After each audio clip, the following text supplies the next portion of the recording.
Hi, Anastasia. Hello. Anastasia Ramjag. Thank you so much for spending some time with us on this lovely but rainy morning. You're very welcome. Okay, I'm so excited. We're going to get straight into your language history. All right? Now, Okay. I heard through the grapevine that you speak 4 foreign languages. Yes, I do. Yes, French, Spanish, and remind me of the other two.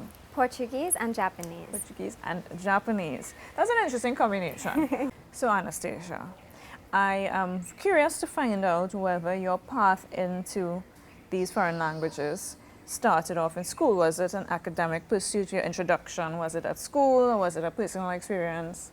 Actually, very young. I was in primary school, and my dad had a very good Venezuelan friend. So he used to be over often, and I used to hear him on the phone all the time with his family and, prattling off in Spanish. And I was always in a lot of awe, like, what is he saying and why can't I understand? And that was my first bit of exposure to it. Right, so I had just finished Common Entrance, and then my primary school decided to implement a short Spanish language course, and it was my Nice. first bit of learning it academically. That's very early. Yes. And you would say that that really helped you on your journey because you kept with the language after. Yes, I did. I went on to study it in high school. I did French and Spanish up until CXE, and then I went on to A-levels with only Spanish.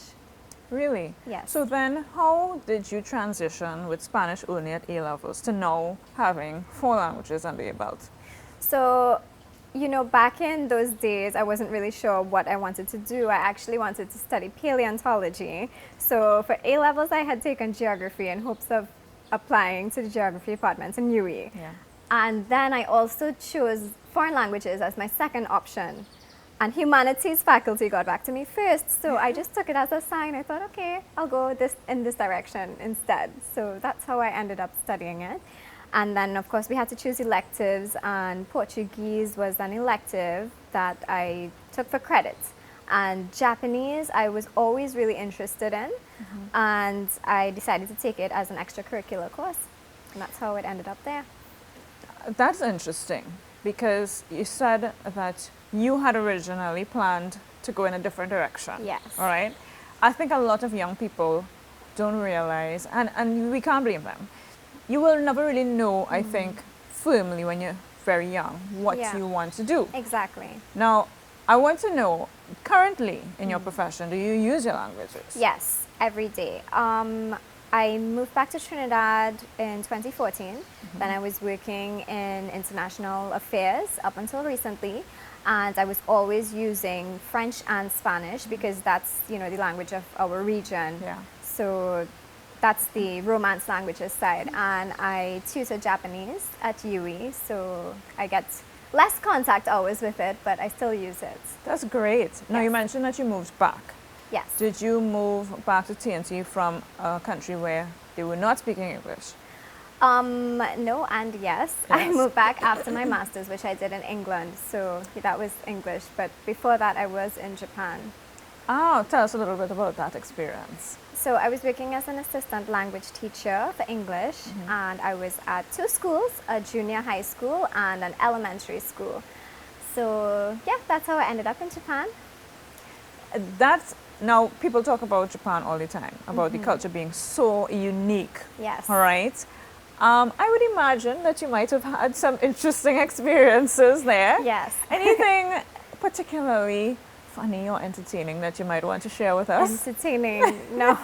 Or anything that's really memorable from that Yes. time? I do remember one of my very first experiences, which was, it was culture shock, I would say, Yeah. right?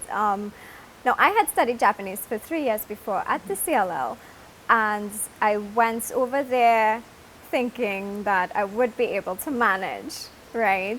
With And then- 3 years of practice. Sure, I was overconfident, Okay. and I was in over my head because I got there and I thought, wow, I cannot understand anything outside of konnichiwa, which is hello. Right. And I had gone to the grocery trying to buy some stocks, and I could not find the salts. There was a large aisle of everything that looked like salts, right? And Japanese has 3 different alphabets. 4 if you count Romaji, which is the Roman alphabet that they use, right?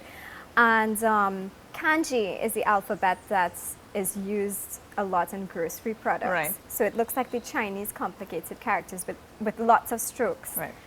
I thought I'm not able to buy salt, and I was so upset I wanted to cry, and then I saw You were one on the of verge my, of a breakdown. Yes, on the verge of a breakdown. This was within my first week, right? Right. So then I saw one of my neighbors who was a foreign national too, and I said, Kate, can you help me buy some salt, please? And he chose it for me, and that was fine. But And thereafter, you were able to memorize the label. yes, So the that you colored didn't have bottle. that problem I again. never bought a different brand of salt for the 2 years that I lived in Japan. That's really funny.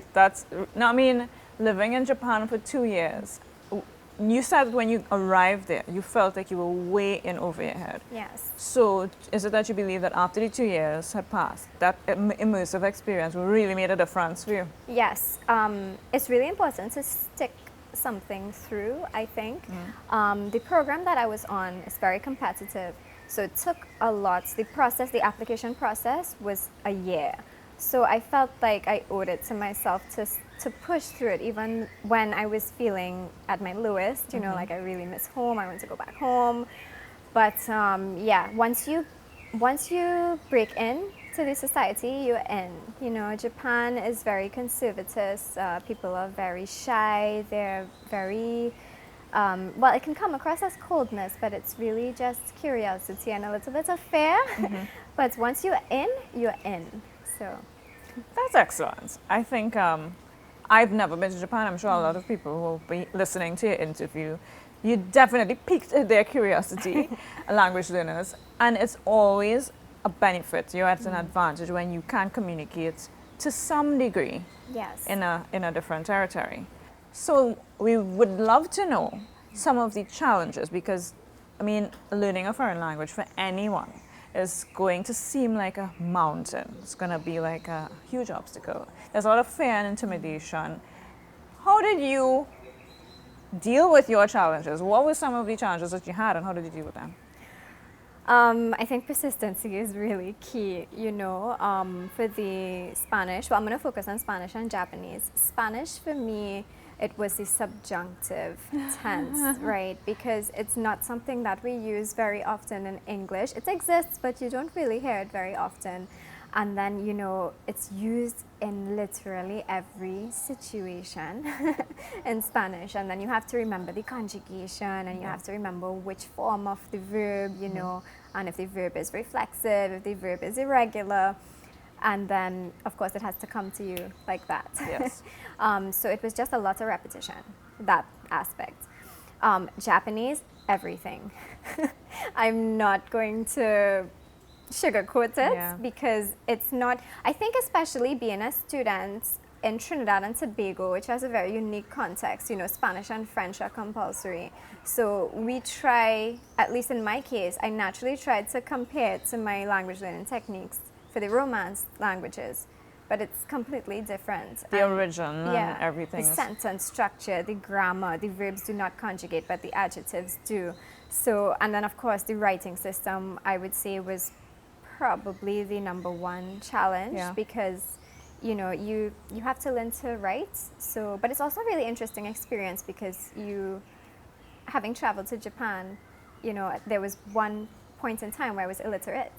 You know, so that's interesting because basically you had to learn, as a child would learn, an alphabet. Yes. And then learn to put together this alphabet. Exactly. Yeah. That's, I think it's important that people know that they shouldn't be afraid of that. Yeah. Mistakes are part of it, you know, it will happen, but you learn from them. So you just have to be resilient and pick yourself up and go again and discipline yourself to repeat until you remember it. So Anastasia, can you give us some of the similarities or very distinct differences that you observed during your language learning experience? So when I lived in Japan, one of the differences that I noticed that I one day hope could happen over here in Trinidad is the punctuality, right? Because, you know, I remember taking the bus, and of course they have a list of the times when the bus arrives.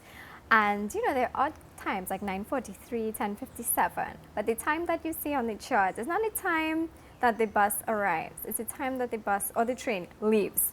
So on time to the second. Like, it was really quite amazing, you know. They don't know about Caribbean time. They don't know about Caribbean time. And, you know, in Japan, if you are on time, you are late. That, you know, in Trinidad, a grace period of 1 to 3 hours is acceptable, you know. But that was one of the big differences. You have to really be disciplined. Yes. And discipline is a very big part of their culture. Yes, it is. It is.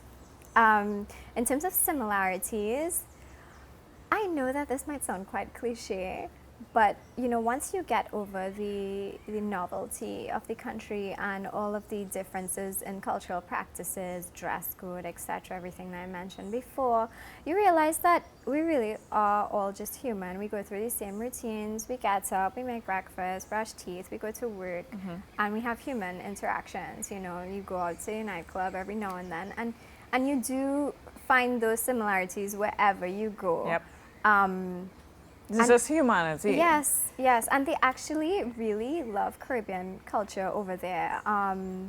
There are quite a couple of niche places where they play like soca exclusively, or they do like choreographed dance for martial songs. It's you know.